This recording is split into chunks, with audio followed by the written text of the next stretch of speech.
Pernah kepikiran gak sih apa yang bikin negara kita ini bisa terus berdiri, bisa terus jalan? Nah, hari ini kita bakal bongkar barang-barang cetak birunya Indonesia, yaitu buku aturan paling dasar yang kita punya, Undang-Undang Dasar 1945. Yuk, kita mulai.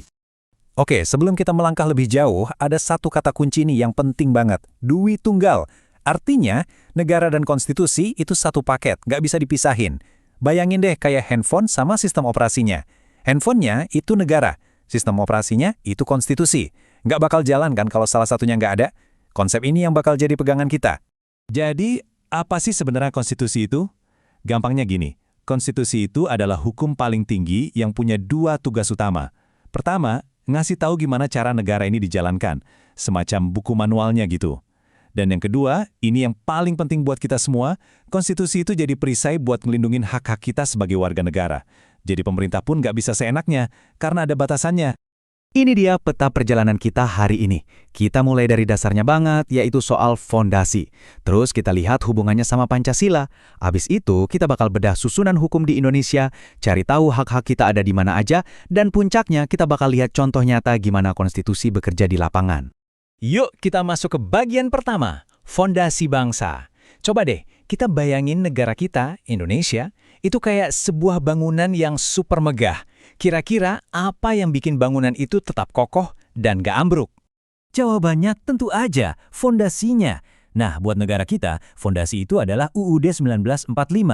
Tanpa fondasi yang kuat ini, semua struktur di atasnya, pemerintahannya, hukum-hukumnya, bahkan hak-hak kita bisa goyah. Inilah yang ngasih kita kestabilan.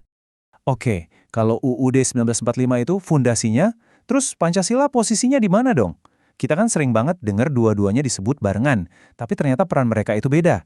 Gampangnya, anggap aja mereka ini jiwa dan raga negara kita. Coba deh kita lihat perbandingannya. Pancasila itu jiwanya. Isinya itu nilai-nilai luhur, cita-cita bangsa, ideologi kita. Sedangkan UUD 1945 itu raganya. Bentuknya kelihatan, isinya aturan main yang jelas dan tertulis, kerangka gimana negara ini berjalan.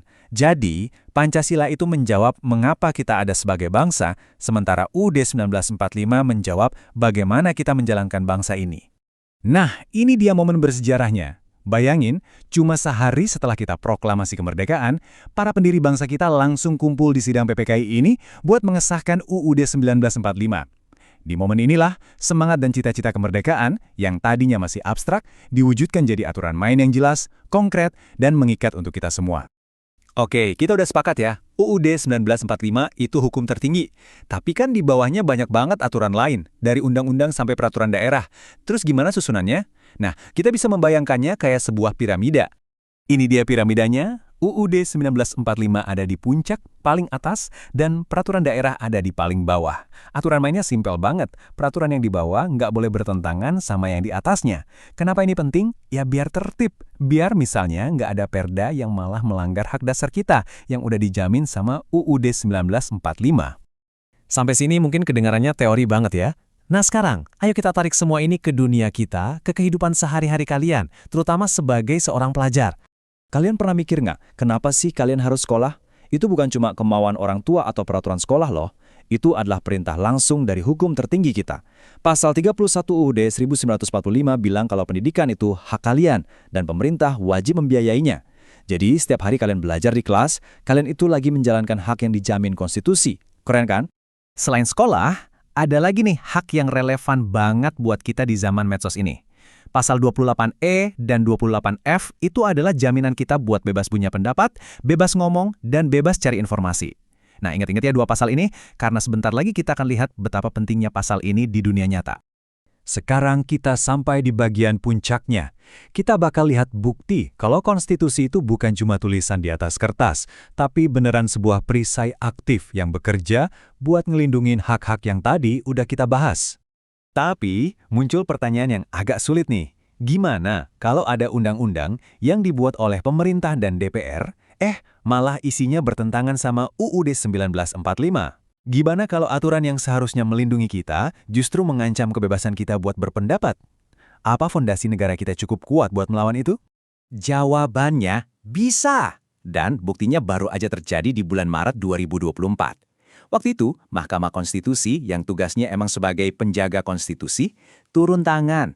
Mereka membatalkan pasal-pasal soal berita bohong peninggalan zaman dulu yang dianggap udah nggak relevan dan berbahaya. Ini bukti nyata kalau UUD 1945 itu emang paling berkuasa. Terus kenapa sih pasal itu bisa dibatalin? Ya karena setelah dicek, ternyata pasal itu nabrak UUD 1945. Aturan yang posisinya di bawah piramida melawan aturan yang ada di puncak. Definisinya itu pasal karet, gak jelas dan gampang banget disalahgunain buat membungkam orang yang kritis. Jelas ini gak adil dan gak sesuai sama amanat konstitusi. Dan ini dia intinya, alasan utama Mahkamah Konstitusi membatalkan pasal itu adalah untuk menegakkan kebebasan kita dalam mencari dan menyampaikan informasi. Kebebasan yang dijamin oleh pasal mana? Betul banget, pasal 28F UUD 1945 yang tadi kita bahas. Ini bukti paling nyata kalau konstitusi kita itu hidup dan benar-benar bekerja melindungi kita. Jadi kesimpulannya, konstitusi itu adalah fondasi, aturan main, sekaligus perisai buat kita semua. Nah, pertanyaan ini bukan cuma buat direnungkan, tapi ini ajakan buat kalian. Untuk tugas diskusi kelompok nanti, coba deh kalian obrolin. Di mana lagi sih kalian lihat hukum, entah itu yang bagus atau yang kurang bagus, berdampak langsung ke hidup kalian? Terus, untuk tugas esai, coba jawab pertanyaan ini. Gimana caranya kalian sebagai pelajar, sebagai warga negara muda, bisa ikut membangun dan memperkuat fondasi negara kita ini? Karena menjaga konstitusi itu bukan cuma tugas hakim atau pejabat, tapi tugas kita semua, bareng-bareng. Terima kasih sudah menyimak.